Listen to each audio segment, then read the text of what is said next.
Lors du mois de Caprani, la commune d'Ondres a organisé une rencontre avec Pancho Azzarete, animateur de l'émission La Minute de Pancho sur France Bleu, autour du thème jardiner au naturel. La commune d'Ondres m'a invité pour un petit peu parler du zéro phyto qui va être effectif pour les particuliers à partir de janvier 2019.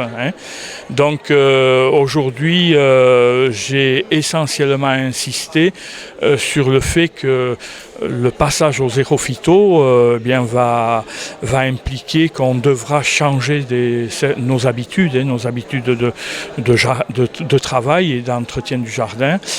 Comme je l'ai dit tout à l'heure, j'ai donné quelques chiffres et notamment que quand même en France on utilise plus de 590 tonnes de pesticides et que le jardinier particulier il utilise quand même pratiquement 6% de ce tonnage.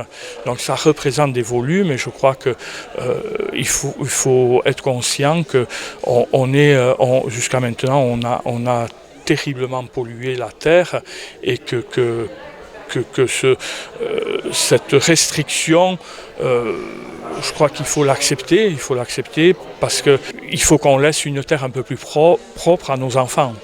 Un jardinier aguerri et passionné qui, lors de cet échange avec les Ondrais, a offert quelques conseils. Déjà, je crois que le premier conseil, c'est réfléchir par rapport à son jardin, quelles sont les zones pour lesquelles je vais peut-être passer plus de temps, parce que vu qu'on n'aura plus de désherbant, si on a une cour qui est en gravier, va falloir à un moment donné prendre la binette et enlever les herbes.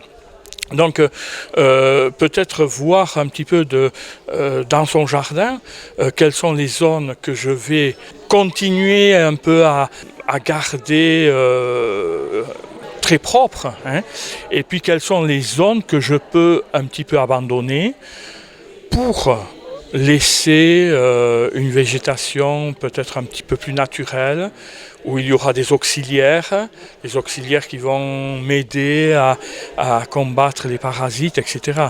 Donc je crois que la première démarche, c'est de réfléchir à son jardin, ce que je vais accepter et ce que je vais ne pas accepter dans mon jardin.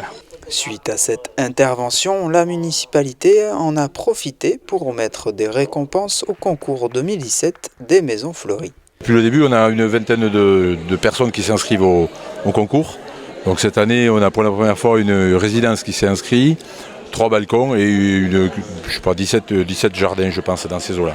Voilà. Et donc c'est des particuliers ou des amoureux du jardin qui font le jardin, chacun à leur manière. Mais enfin, nous se connaissaient, c'est de favoriser ou d'essayer de leur faire un jardin un peu différent de le jardin classique où on achète plein de bégonias qu'on met en pot. Et bon, voilà, on essaie de favoriser un peu les jardins qui sont un petit peu innovants ou qui laissent un petit peu la terre tranquille.